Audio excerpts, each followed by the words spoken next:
ಯಾವ ಗ್ಯಾರಂಟಿಗಳನ್ನು ನಂಬಿಕೊಂಡು ಇವತ್ತು ಕಾಂಗ್ರೆಸ್ ಸರ್ಕಾರ ಆಡಳಿತ ಪಕ್ಷ ಇವತ್ತು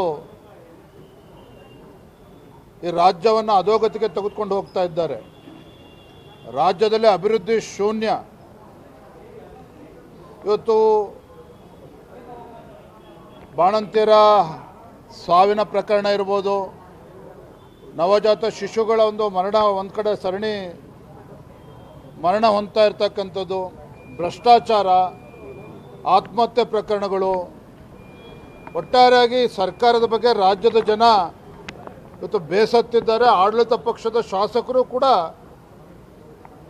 ಮುಖ್ಯಮಂತ್ರಿಗಳ ಬಗ್ಗೆ, ಆಡಳಿತ ಪಕ್ಷದ ಬಗ್ಗೆ ಅವರೇ ಬೇಸತ್ತಿದ್ದಾರೆ.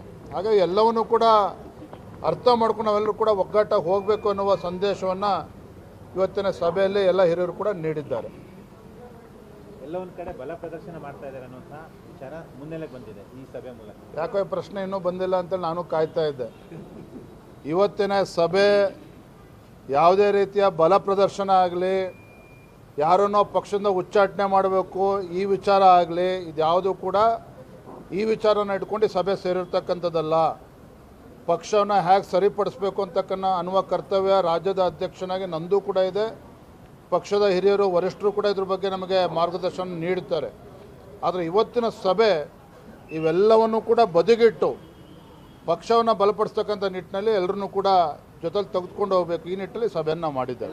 ಕಾಂಗ್ರೆಸ್ನಲ್ಲಿ ಸರ್ ಡಿ ಕೆ ಶಿವಕುಮಾರ್ ಅವರು ಟೆಂಪಲ್ ರನ್ ಮಾಡ್ತಾ ಇದ್ದಾರೆ. ಇನ್ನೊಂದು ಕಡೆ 13ನೇ ತಾರೀಕು ಶಾಸಕಾಂಗ ಪಕ್ಷ ಸಭೆ ಕರೆದಿದ್ದಾರೆ. ಇನ್ನೊಂದು ಕಡೆ ಡಿನ್ನರ್ ಪಾಲಿಟಿಕ್ಸ್ಗೆ ಬ್ರೇಕ್ ಹಾಕಿದ್ದಾರೆ. ಏನು ನಡೀತಿದೆ ಸರ್? ಡಿ ಕೆ ಶಿವಕುಮಾರ್ ಅವರು ಇತ್ತೀಚೆಗೆ ನಡೆದ ಬೆಳಗಾವಿಯ ಅಧಿವೇಶನದಲ್ಲಿ, ಚಳಿಗಾಲದ ಅಧಿವೇಶನದಲ್ಲಿ ಸದನದಲ್ಲಿ ಮಾತನಾಡಿದ್ದಾರೆ. ಒಂದು ಮಾತನ್ನು ಹೇಳಿದ್ದಾರೆ. ಹಿಂದೆ ಪಾಪ ಎಸ್ ಎಂ ಕೃಷ್ಣ ಅವರು ಅಂದಿನ ಮುಖ್ಯಮಂತ್ರಿಗಳು ಇವರು ಮಂತ್ರಿಮಂಡಲದಲ್ಲಿ ತೆಗೆದುಕೊಳ್ಳದೆ ಇದ್ದಾಗ ಅವರು ಗುರುಗಳು ಹೇಳಿದ್ರಂತೆ, ಸಿಗಲಿಲ್ಲ ಅಂದರೆ ಒದ್ದು ಕಿತ್ಕೋಬೇಕು ಅಧಿಕಾರವನ್ನು ಅಂತೇಳಿ. ಅದನ್ನು 15 ವರ್ಷಗಳ ನಂತರ ಮತ್ತೊಮ್ಮೆ ಡಿ ಕೆ ಶಿವಕುಮಾರ್ ಅವರು ಸದನದ ಒಳಗಡೆ ನೆನಪು ಮಾಡಿಕೊಂಡಿದ್ದಾರೆ.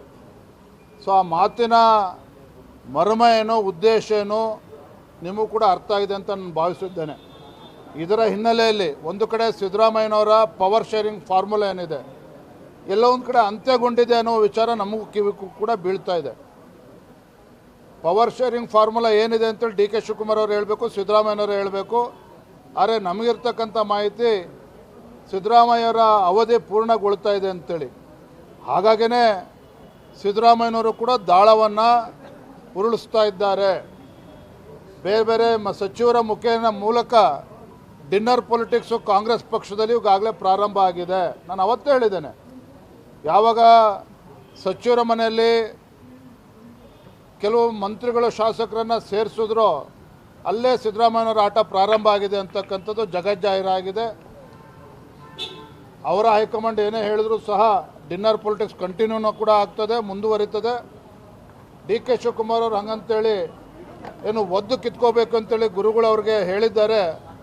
ಆ ಒಂದು ಕಾರ್ಯದಲ್ಲಿ ಅವರು ಕೂಡ ಪ್ರವೃತ್ತರಾಗ್ತಾರೆ ಅನ್ನೋದು ನಮ್ಮ ಕಿವಿ ಕೂಡ ಬೀಳ್ತಾ ಇದೆ. ಹಾಗಾಗಿ ಬರೋ ದಿನದಲ್ಲಿ ಆಡಳಿತ ಪಕ್ಷದ ಜಗಳ ಏನಿದೆ ಈಗಾಗಲೇ ಬೀದಿಗೆ ಬಂದಿದೆ, ಇನ್ನೂ ಕೂಡ ರಾಜ್ಯ ಜನ ನೋಡೋರಿದ್ದಾರೆ ಅದನ್ನು.